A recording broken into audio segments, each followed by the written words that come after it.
Fala, meus amigos, meus irmãos, como vocês estão? Espero que todos estejam bem. Estou aqui hoje para continuar as nossas leituras e reflexões no Evangelho de Jesus, escrito por João, comentado e refletido por nós. Continuamos aqui ainda no capítulo 14. Gosto sempre de lembrar de você fazer a sua própria reflexão, fazendo a sua leitura e deixando que o Espírito Santo fale também ao seu coração. Vamos ler hoje João, capítulo 14. A partir do versículo 18 diz assim a palavra de Deus: Não deixarei que fiquem órfãos, voltarei para junto de vocês. Mas um pouco e o mundo não me verá mais. Vocês, no entanto, me verão. Porque eu vivo, vocês também viverão. Naquele dia vocês saberão que eu estou em meu Pai, que vocês estão em mim e que eu estou em vocês. Aquele que tem os meus mandamentos e os guarda, esse é o que me ama. E aquele que me ama será amado por meu Pai, e eu também o amarei e me manifestarei a ele. Então Judas, não o Iscariotes, disse a Jesus: Por que razão o Senhor se manifestará a nós e não ao mundo? E Jesus respondeu: Se alguém me ama, guardará a minha palavra, e o amará, e o meu Pai o amará, e viveremos para ele, e faremos nele morada. Quem não me ama não guarda as minhas palavras. E a palavra que vocês estão ouvindo não é minha, mas do meu Pai que me enviou. Tenho dito isto enquanto ainda estou com vocês. Mas o Consolador, o Espírito Santo, que o Pai enviará em meu nome, esse ensinará a vocês todas as coisas e fará com que se lembrem de tudo que lhes disse. Deixo com vocês a paz, a minha paz lhes dou. Não lhes dou a paz como o mundo a dá. Que o coração de vocês não fique angustiado, nem com medo. Vocês ouviram o que eu disse. Vou e volto para junto de vocês. Se vocês me amassem, ficariam alegres com a minha ida para o Pai, porque o Pai é maior do que eu. Isso eu falei agora, antes que aconteça, para que quando acontecer, vocês creiam. Já não falarei muito com vocês, porque aí vem o príncipe desse mundo, e ele não tem poder sobre mim. No entanto, faço isso para que o mundo saiba que eu amo o Pai, que faço como o Pai me ordenou. Levante-se, vamos sair daqui. Até aqui a nossa leitura hoje. E Jesus continua, né? Após o início do capítulo 14, onde ele diz coisas muito importantes. E como eu disse, são os últimos momentos ali com os discípulos, antes da sua entrega para seu sofrimento, crucificação e sua morte. Então Jesus falou muitos princípios importantes, muitas coisas que são significativas aqui. Nós vamos começar refletindo aqui do capítulo 18 ao 23, que tem algo central no assunto do capítulo 18, do versículo 18 ao versículo 23. E o tema central de tudo isso aqui é Deus habitando em nós. Olha aqui o versículo 20. Naquele dia vocês saberão que eu estou no Pai, que vocês estão em mim e que eu estou em vocês. Aí ele fala sobre aquele que tem os meus mandamentos e os guarda, né? Eu me manifestarei a ele. Aí Judas faz a pergunta e Jesus responde no 23. Se alguém me ama, guardará a minha palavra. O meu Pai o amará e viveremos para ele e faremos nele morada.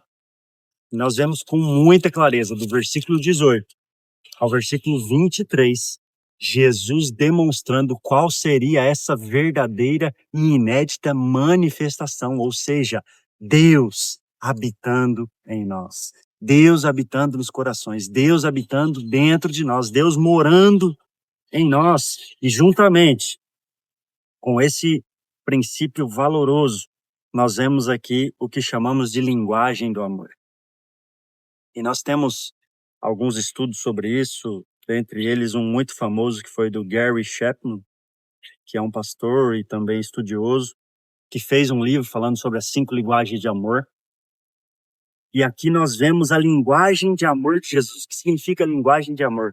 Aquilo que fazemos um ao outro que demonstra o nosso amor na prática. E existem 5 tipos, de acordo com o estudo de Gary Chapman, né? Dentro principalmente de relacionamentos de casamento. E aqui nós vemos também a linguagem de amor de Jesus. Claramente, o versículo 21 diz assim: Aquele que tem os meus mandamentos e os guarda, esse é o que me ama. E aquele que me ama será amado por meu Pai, e eu também o amarei e me manifestarei a ele. Aqui nós vemos com muita clareza, com muita objetividade. A linguagem de amor de Jesus é a obediência. Demonstrar amor para Jesus, demonstrar amor a Deus é obedecer. E obedecer a Jesus e obedecer a Deus é amar. Amar a Deus sobre todas as coisas e o próximo como a nós mesmos. E um capítulo antes, Jesus nivela a prática desse amor. Ele disse aos discípulos assim: um novo mandamento vos dou.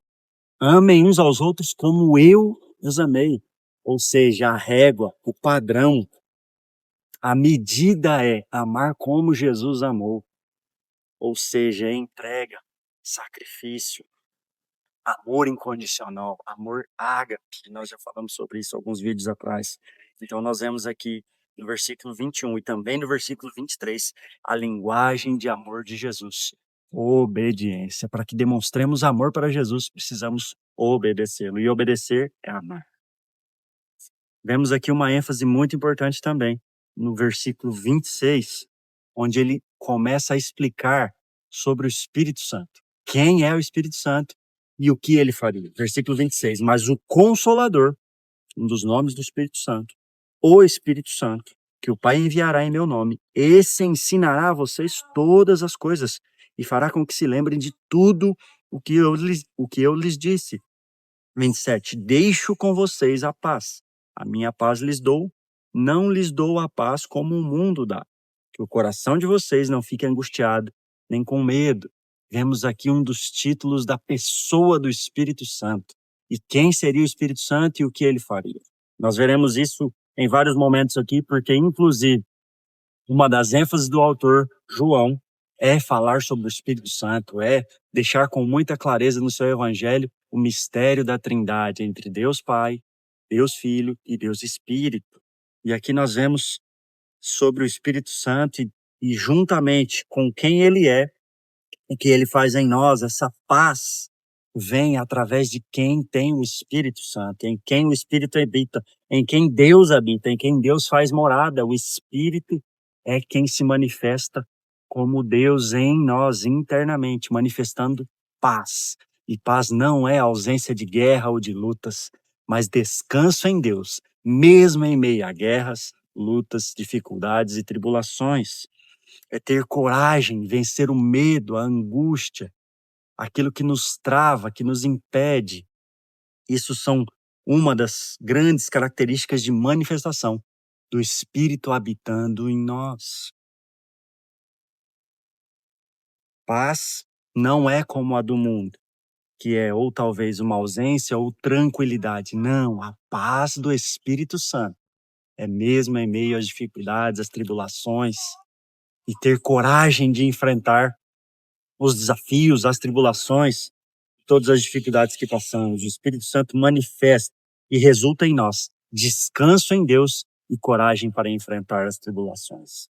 Então, eram essas as reflexões e ênfases até o capítulo 21. Vamos orar.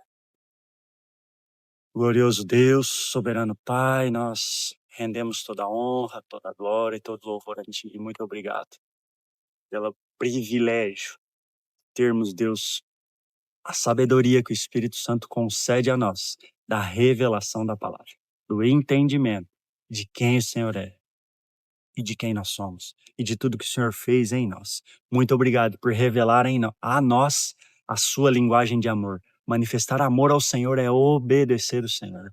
E só podemos fazer isso se o Senhor habitar em nós, se o seu Espírito habitar em nós, produzindo em nós assim descanso, paz, coragem, para enfrentarmos as tribulações e os medos. A minha oração é que o Espírito Santo e a palavra alcance cada coração e produza, Deus, a obra completa do Espírito Santo nesses corações. Em nome de Jesus. Deus abençoe você.